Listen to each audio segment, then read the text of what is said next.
दोस्तों, सनराइजर्स हैदराबाद और Lucknow super giants के बीच खेले गए सुपरहिट मुकाबले की समाप्ति के बाद आईपीएल 2024 के पॉइंट्स टेबल में बहुत ही बड़ा बदलाव हो चुका है। हैदराबाद और लखनऊ के बीच का ये रोमांचक मुकाबला जैसे ही खत्म हुआ, आईपीएल 2024 के पॉइंट्स टेबल में भूचाल सा आ गया है। चेन्नई, दिल्ली और राजस्थान सहित 4 टीमों को लग गया है बड़ा झटका। प्ले ऑफ की रेस में इन 3 की जगह पक्की, तो यह 4 टीमें बाहर होने की कगार पर आईपीएल 2024 का नया पॉइंट्स टेबल जारी हो चुका है। इस पॉइंट्स टेबल में कौन सी टीम किस स्थान पर मौजूद है, जानेंगे आज की इस वीडियो में। नमस्कार दोस्तों, स्वागत है आप सभी का एक बार फिर से हमारे यूट्यूब चैनल में। दोस्तों, आज की इस वीडियो में हम आपको बताने वाले हैं कि आईपीएल 2024 के नए पॉइंट्स टेबल में क्या बड़ा उलटफेर हुआ है, कौन सी टीम कितने नंबर पर है, अब यहां से कौन सी टीमें प्ले ऑफ में जगह बना रही है, किस टीम को कितने मुकाबले जीतने हैं। प्ले ऑफ में जाने के लिए कौन सी टीमें प्ले ऑफ की रेस से बाहर हो चुकी है।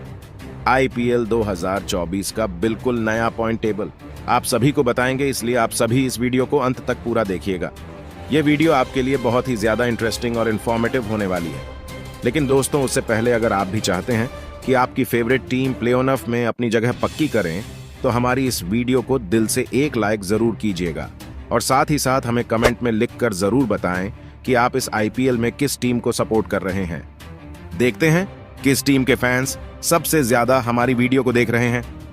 दोस्तों, पैट कमिंस की टीम हैदराबाद और केएल राहुल की टीम लखनऊ के बीच हैदराबाद के राजीव गांधी इंटरनेशनल स्टेडियम में बहुत रोमांचक महामुकाबला खेला गया।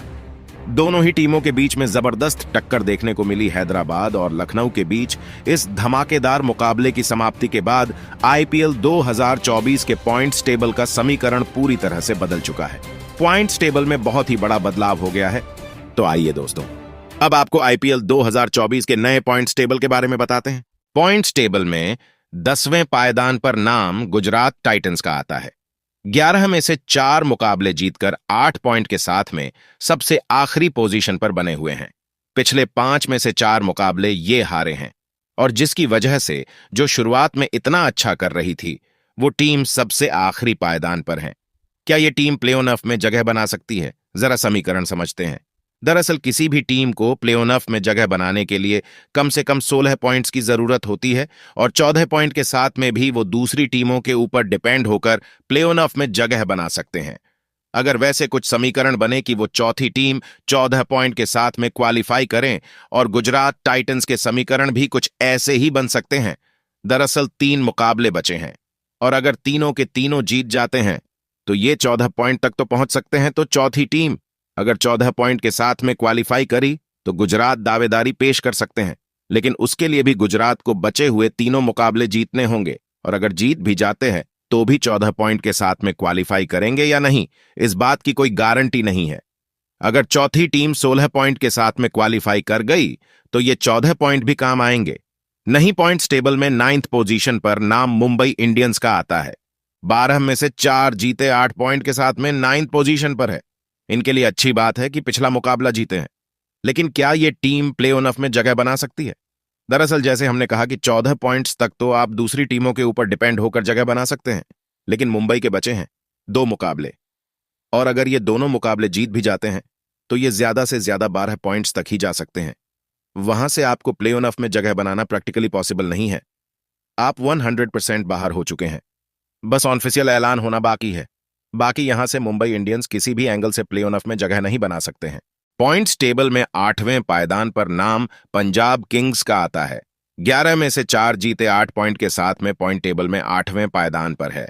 पंजाब किंग्स के लिए भी समीकरण ऐसे हैं कि ये बचे हुए अगर तीनों मुकाबले जीत जाते हैं तो ये 14 पॉइंट्स तक पहुंच सकते हैं, और 14 पॉइंट के साथ में जगह बनाते हैं या नहीं, इस बात की कोई गारंटी नहीं होती है, क्योंकि वहां अगर चौथी टीम 16 पॉइंट के साथ में क्वालिफाई कर गई तो फिर वहां आप इन्वॉल्व नहीं हो सकते, और उसके लिए भी तो तीनों मुकाबले जीतने जरूरी है। इनका एक मुकाबला आरसीबी से है, दूसरा राजस्थान से और तीसरा हैदराबाद से है, तो तीनों जीतना भी प्रैक्टिकली में नहीं आते। इसलिए ये टीम भी मात्र औपचारिक तौर पर जुड़ी हुई है, प्रैक्टिकली बाहर हो चुके हैं। पॉइंट्स टेबल में 7वें पायदान पर नाम रॉयल चैलेंजर बेंगलुरु का आता है। 11 में से 4 जीते हैं, 8 पॉइंट के साथ में 7वें पायदान पर है। इस टीम के लिए अच्छी बात है कि पिछले तीनों मुकाबले जीते हैं और आरसीबी के फैंस का सबसे बड़ा सवाल यही है कि यहां से हम क्या प्ले ऑफ में जगह बना सकते हैं। तो आपके समीकरण भी कुछ वैसे ही बनते हैं जैसे पंजाब और गुजरात के बनते हैं। दरअसल आप भी बचे हुए अगर तीनों के तीनों मुकाबले जीत जाते हैं तो आप भी तो 14 पॉइंट्स तक पहुंच सकते हैं। लेकिन फिर वही है कि 14 पॉइंट के साथ में क्वालिफाई करेंगे नहीं करेंगे, इस बात की कोई गारंटी नहीं। क्योंकि अगर चौथी टीम 16 पॉइंट के साथ में क्वालिफाई कर गई तो 14 पॉइंट्स भी काम आने वाले हैं नहीं। लेकिन उसके लिए भी आरसीबी को बचे हुए तीनों मुकाबले जीतने होंगे, जो एक पंजाब से है, एक दिल्ली से है और एक चेन्नई से है। तो तीनों की तीनों जीतना भी मुश्किल है। और अगर जीत भी जाते हैं तो भी कोई गारंटी नहीं है कि प्ले ऑफ में जगह बनाएंगे। उस लिहाज से ये टीम भी बाहर होने के कगार पर है। पॉइंट्स टेबल में 6th पोजीशन पर नाम आज के मैच में हारने वाली टीम लखनऊ सुपर जॉयंट्स का आता है, जिन्होंने 12 मुकाबले खेले, 6 जीते 6 हारे, 12 पॉइंट के साथ में 6th पोजीशन पर है। लखनऊ को प्ले ऑफ में जगह बनाने के लिए अभी भी 2 मुकाबले खेलने हैं और उसमें से अगर ये दोनों मुकाबले जीत जाते हैं तो प्ले ऑफ में जगह बनाएंगे। इनके दोनों मुकाबले दिल्ली कैपिटल और मुंबई इंडियंस के खिलाफ है, यानी दोनों बड़े मुकाबले हैं। एक मुकाबला हार भी जाते हैं तो 14 पॉइंट के साथ में आप क्वालिफाई तो कर सकते हैं, लेकिन फिर आप दूसरी टीमों के ऊपर भी डिपेंड हो जाएंगे। तो ऐसे में लखनऊ सुपर जॉयंट्स के लिए रास्ता बहुत ज्यादा मुश्किल है, लेकिन नामुमकिन नहीं है। पॉइंट्स टेबल में 5वें पायदान पर नाम दिल्ली कैपिटल का आता है। 12 में से 6 मुकाबले जीते, 6 ही मुकाबले हारे, 12 पॉइंट के साथ में ये टीम 5वें पायदान पर आ गई है। दिल्ली कैपिटल को प्ले ऑफ में जगह बनाने के लिए अब 2 मुकाबले खेलने हैं और दोनों के दोनों जीत जाते हैं तो ये 16 पॉइंट के साथ में प्ले ऑफ में जगह बना सकते हैं। तो यहां से दिल्ली कैपिटल के लिए अच्छी और खुशखबरी ये है कि वो अभी भी प्ले ऑफ की रेस में बने हुए, जहां से वो 16 पॉइंट्स तक पहुंचकर बिना किसी दूसरी टीम के ऊपर डिपेंड हुए जगह बना सकती है। एक मुकाबला हार भी जाते हैं तो 14 पॉइंट के साथ में आप क्वालिफाई तो कर सकते हैं, लेकिन फिर आप दूसरी टीमों के ऊपर भी डिपेंड हो जाएंगे।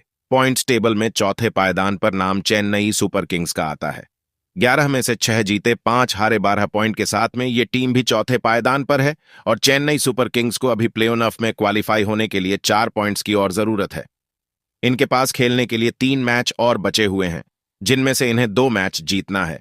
लेकिन 3 में से 2 जीतना आसान होता नहीं है, लेकिन इतना मुश्किल भी तो नहीं है। पॉइंट्स टेबल में तीसरे पायदान पर नाम आज के मैच में जीतने वाली टीम हैदराबाद का आता है। 12 में से 7 मुकाबले जीते, 14 पॉइंट के साथ में ये टीम अब तीसरे पायदान पर बने हुए हैं। हैदराबाद की टीम को प्ले ऑफ में जाने के लिए मात्र 2 पॉइंट्स की और जरूरत है। इनके पास अभी खेलने के लिए 2 मैच बचे हुए हैं, जिनमें से इन्हें एक मुकाबला और जीतना है, जबकि इसके बाद पॉइंट्स टेबल में दूसरे पायदान पर नाम राजस्थान रॉयल का आता है। 11 में से 8 जीते, 3 हारे, 16 पॉइंट के साथ में दूसरे पायदान पर है। प्ले ऑफ में जगह तो इनकी लगभग पक्की ही है, क्योंकि किसी भी टीम को क्वालिफाई करने के लिए 16 पॉइंट्स की जरूरत होती है और राजस्थान को 16 पॉइंट्स मिल चुके हैं। फिलहाल पॉइंट्स टेबल में पहले पायदान पर नाम कोलकाता नाइट राइडर्स का आता है। 11 में से 8 जीते, 3 हारे, 16 पॉइंट के साथ में पहले पायदान पर बने हैं। कोलकाता भी 16 पॉइंट के साथ में प्ले ऑफ में जगह बना चुकी है।